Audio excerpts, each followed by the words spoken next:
आज की जो हमारी क्लास है वो वर्तमान भारतीय समाज एवं प्रारंभिक शिक्षा के पार्ट 1 और पार्ट 2 में जो भी टॉपिक हमने डिस्कस किए थे उसके बारे में अभी तक जितने भी बहुविकल्पीय प्रश्न पूछे गए हैं आज हम उन पर चर्चा करेंगे। तो सबसे पहला प्रश्न हम देखेंगे, स्वस्थ शरीर में स्वस्थ मस्तिष्क का वास होता है। यह कथन किसका है?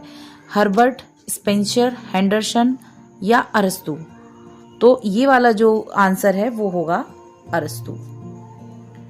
नेक्स्ट है, शिक्षा का उद्देश्य नहीं है। पहला है ऑप्शन चारित्रिक विकास, दूसरा ज्ञान अर्जन, तीसरा व्यवसायीकरण, चौथा है अंतर्निहित शक्तियों का विकास।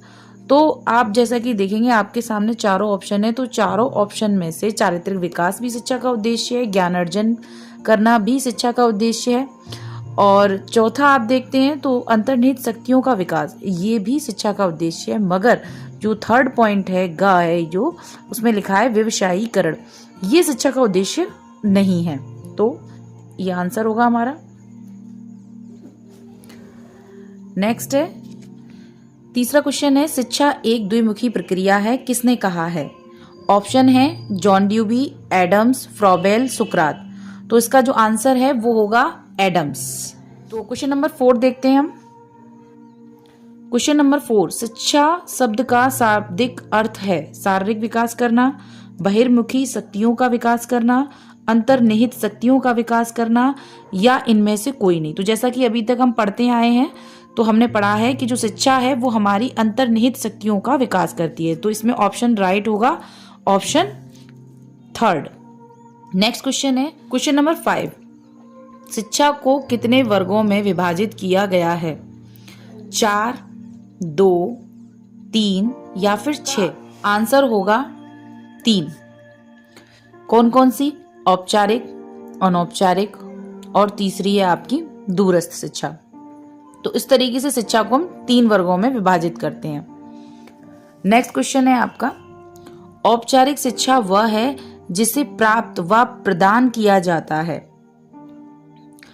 सचेतन प्रयासों से, अचेतन प्रयासों से, क और ख दोनों, या इनमें से कोई नहीं। तो औपचारिक शिक्षा आप समझते हैं, औपचारिक शिक्षा वो शिक्षा है जो कि हम विद्यालयों में प्राप्त करते हैं। तो औपचारिक शिक्षा को हम किस तरीके से प्राप्त करते हैं? सचेतन प्रयासों से या फिर अचेतन प्रयासों से, या दोनों से, या फिर इनमें से कोई नहीं। इसका आंसर होगा क, सचेतन प्रयासों से, क्योंकि हम बिल्कुल सचेत होकर ही विद्यालय में शिक्षा लेने जाते हैं। नेक्स्ट है 7 क्वेश्चन, औपचारिक शिक्षा का सबसे महत्वपूर्ण अभिकरण है। औपचारिक शिक्षा का सबसे महत्वपूर्ण अभिकरण है इनमें से क्या? परिवार, विद्यालय, समुदाय या खेल का मैदान? तो इन चारों में से जो आपके सामने है वो उनमें से सबसे महत्वपूर्ण अभिकरण क्या है? औपचारिक शिक्षा हम कहाँ लेने जाते हैं? विद्यालय। तो इसमें हमारा राइट ऑप्शन होगा ख। क्वेश्चन नंबर 8, ऐसी शिक्षा जिसमें किसी निश्चित समय, पाठ्यक्रम, विद्यालय की आवश्यकता नहीं होती। तो ऑप्शन है आपके पास औपचारिक शिक्षा, अनौपचारिक शिक्षा, दूरस्थ शिक्षा, सतत शिक्षा। तो जैसा कि हम सब जानते हैं कि जो अनौपचारिक शिक्षा होती है उसमें कुछ भी फिक्स नहीं होता, कुछ भी चीज निश्चित नहीं होती, ना ही समय, ना पाठ्यक्रम और ना ही कोई स्थान। तो ये हमारा ऑप्शन राइट होगा, अनौपचारिक शिक्षा। क्वेश्चन नंबर 9, घर पर दी जाने वाली शिक्षा कहलाती है अनौपचारिक शिक्षा, निरौपचारिक शिक्षा, गैर औपचारिक शिक्षा या फिर औपचारिक शिक्षा? तो घर पर जो हम शिक्षा देते हैं वो हमारी होती है अनौपचारिक शिक्षा। नेक्स्ट क्वेश्चन नंबर 10, अनौपचारिक शिक्षा प्राप्त होती है अनायास, अनियोजित, आकस्मिक, इन सभी से। तो हाँ, अनौपचारिक जो हमारी शिक्षा होती है वो ये तीनों ऑप्शन इसके अंदर आएंगे, तो ये सभी आंसर इसका हो जाएगा।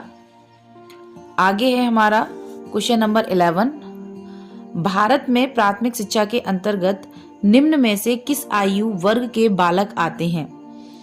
तो पहला ऑप्शन है 10 से 16, 6 से 14, 5 से 8 वर्ष, 15 से 18 वर्ष। तो इसका सही आंसर है 6 से 14 वर्ष। आगे है, दूरवर्ती शिक्षा को कहते हैं पत्राचार शिक्षा, दूरस्थ शिक्षा, स्वतंत्र शिक्षा, उपर्युक्त सभी। तो दूरवर्ती शिक्षा, ये तीनों ही ऑप्शन इसके अंदर आ जाएंगे, पत्राचार शिक्षा भी, स्वतंत्र शिक्षा भी और दूरस्थ शिक्षा भी। तो ये इसका आंसर होगा उपर्युक्त सभी। आगे है क्वेश्चन नंबर 13। शिक्षण के 3 केंद्र बिंदु हैं, शिक्षक, बालक और पाठ्यक्रम, पहला आंसर। दूसरा है विषय, पाठ्यक्रम और श्यामपट्ट। तीसरा ऑप्शन है पुस्तकें, बालक और शिक्षक। और चौथा है ऑप्शन बालक, बालिकाएं और शिक्षक। तो शिक्षण के जो 3 केंद्र बिंदु होते हैं उसमें हम जानते हैं कि शिक्षक होता है और एक बालक होता है और उसका पाठ्यक्रम होता है। तो इसके हिसाब से इसका सही आंसर होगा क, शिक्षक, बालक और पाठ्यक्रम। आगे क्वेश्चन नंबर 14 हम देखते हैं, शिक्षण को रोचक व प्रभावशाली बना देती है। पहला ऑप्शन है चित्रकला, विज्ञान, शिक्षण में प्रयुक्त युक्तियां, लेखन और कला। तो शिक्षण को रोचक बनाने का जो काम करता है वो शिक्षण में प्रयुक्त युक्तियां होती हैं कि किस टेक्निक से, किस विधि से हम बच्चे को पढ़ा रहे हैं, वही हमारे शिक्षण को रोचक बनाने का काम करेगी। तो इसके हिसाब से हमारा ग ऑप्शन सही होगा। क्वेश्चन नंबर 15, निम्नलिखित में से कौन सा दूरस्थ शिक्षा के अंतर्गत नहीं आता। ऑप्शन पहला, इसमें व्यक्ति अपने ही स्थान पर सीखता है। दूसरा, इसमें संचार माध्यमों का प्रयोग होता है। तीसरा, इसमें शिक्षा कक्षा कक्ष के बाहर दी जाती है।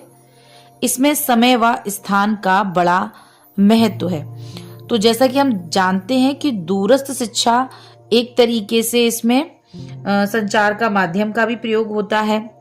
व्यक्ति अपने घर पर ही रहकर सीख सकता है, जहां भी वो है, और वहां से वो शिक्षा ले सकता है।